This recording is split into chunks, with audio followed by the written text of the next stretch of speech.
안녕하십니까. 신촌장로교회 조동천 목사입니다. 오늘 전할 말씀은 매력적인 그리스도인이란 제목입니다. 요한복음 1장 19절부터 23절에 있는 말씀입니다. 거기 보면 세례 요한이라는 인물이 나오죠. 세례 요한이라는 사람은 성경에 나오는 인물 중에서 참으로 매력적인 사람이었던 것 같습니다. 이스라엘 땅에 있는 모든 사람들이 존경했죠. 빈부귀천을 초월해서 남녀노소를 분간하지 않고 세례 요한에게 찾아와서 우리가 어떻게 해야 구원을 얻느냐고 물어볼 정도였습니다. 도대체 세례 요한이 매력적인 이유가 뭘까요? 그 매력의 정도가 얼마나 뛰어났냐면요, 사복음서가 예수님의 생애를 기록하는데 예수님의 생애를 기록하기 전에 세례 요한에 대한 기록을 다 할 정도입니다. 왜 그럴까요? 그 당시에 예수님보다 세례 요한이 더 유명했기 때문에 그렇습니다. 그러니까 예수님을 메시아로 소개하기 위해서는 세상 사람들에게 세례 요한보다 더 뛰어난 분이라는 걸 설명해야 될 필요가 있었기 때문에 기록했던 거죠. 그럼 여러분, 세례 요한이 그렇게 매력적인 이유가 뭘까요? 그 첫 번째 매력적인 가장 중요한 요소는 세례 요한은 진리를 간직한 사람이었기 때문에 그렇습니다. 세례 요한에 대해서 가만히 한번 생각해 보십시오. 세례 요한은 자기 자신에 대해서 요한복음 1장 23절에 이렇게 소개를 합니다. 나는 선지자 이사야의 말씀과 같이 주의 길을 곧게 하라고 광야에서 외치는 자의 소리로다. 세례 요한은요, 자기를 외치는 자라고 이야기를 하고 있죠. 외칠 것이 있는 사람, 속에 든 것이 있고 외치지 않고는 견딜 수 없는 진리를 간직한 사람은 매력적으로 느껴지게 되어 있습니다. 생각해 보십시오. 세례 요한이 도대체 그 당시에 매력적인 요소가 뭐가 있습니까? 세례 요한이 기적을 행했다는 이야기가 있습니까? 병든 사람을 고쳤거나 죽은 자를 살렸거나 나병한 자를 깨끗하게 했거나 그런 이야기가 전혀 없습니다. 그렇다고 세례 요한이 학벌이 좋나요? 바울처럼 가말리엘 문화생인가요? 그런 내용도 없습니다. 물론 세례 요한이 좀 특이하고 멋진 면이 있기도 있어요. 예를 들어서 옷이 좀 세련됐잖아요. 그 당시에 벌써 쇠물을 입었잖아요. 낙타 털옷을 입었다고 하는데 사실은 그 낙타 털옷이요, 그 당시에 노동자들이 입는 노동복이었습니다. 왜냐하면 무거운 돌이나 나무를 인력으로 날라야 했으니까 어깨나 이런 게 상하지 않도록 아주 질긴 낙타 가죽을 두르고 일했던 거죠. 물론 웰빙 음식을 먹은 면도 있습니다. 메뚜기와 석청을 먹었다고 하니까요.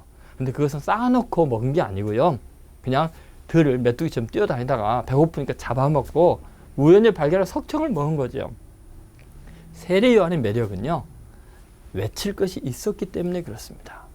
요한복음 1장 29절에 보면 예수께서 자기에게 나오심을 보고 가로되 보라, 세상 죄를 지고 가는 하나님의 어린 양이로다 라고 외치고 있거든요. 자기에게 진리가 다가오는 것을 보고 가로되 보라. 그러니까 사람이 매력적인 이유는요, 자기가 진리를 발견해야 됩니다. 내가 보고 보라라고 외칠 것이 있어야 되는 거죠. 그런 의미에서 세례 요한은 멋지죠. 근데 세례 요한이 간직한 진리는 그 구조가 단순합니다. 첫 번째는 땅에 대한 지식이었습니다. 세례 요한은 땅에 대한 평가가 끝난 사람입니다. 땅에 대해서 어떻게 표현한 줄 아십니까?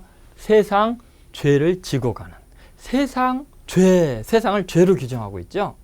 우리들은 세상을 부러워하고 세상을 따라가려 하고 성공한다는 개념이 세상에서 1등하고 앞서는 것을, 지독하게 세속적으로 앞서는 것, 뛰어난 것을 성공이라고 생각하잖아요.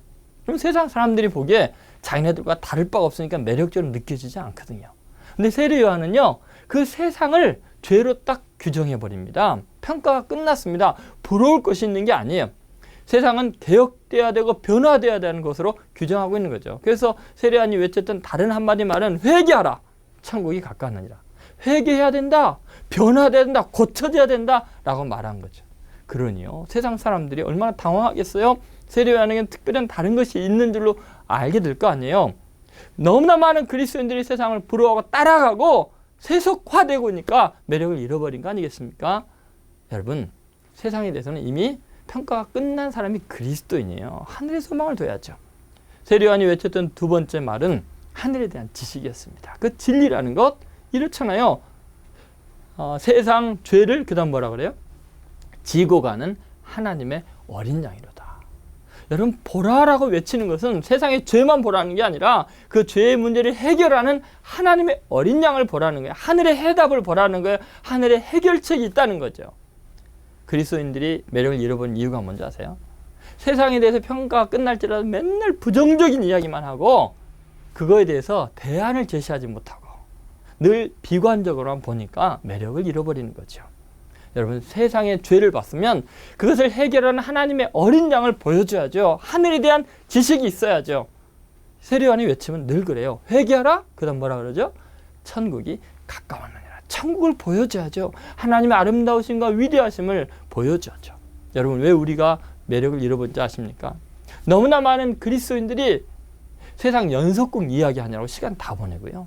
개그 이야기하느라고 또 농담이나 우스운 이야기 하려고 나쁜 머리를 애우다가 까먹고 창피당하고요. 뭘 바랄 게 있겠습니까?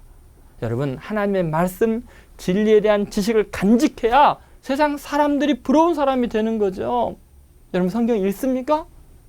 여러분, 1년에 성경 일독이라도 하십니까? 여러분의 마음속에 정말 하나님의 말씀이 가득 차서 입만 벌리면 보라 하면서 외칠 것이 있습니까?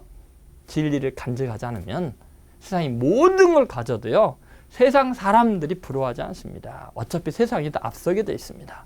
우리는 세상을 변화시키고 구원할 만한 진리를 간직한 사람들, 진리를 본 사람들 아닙니까? 부디 하나님의 말씀에 집중하십시오. 말씀으로 세상을 구원하는 위대한 그리스도인들이 되시기를 주의 이름으로 축원드립니다.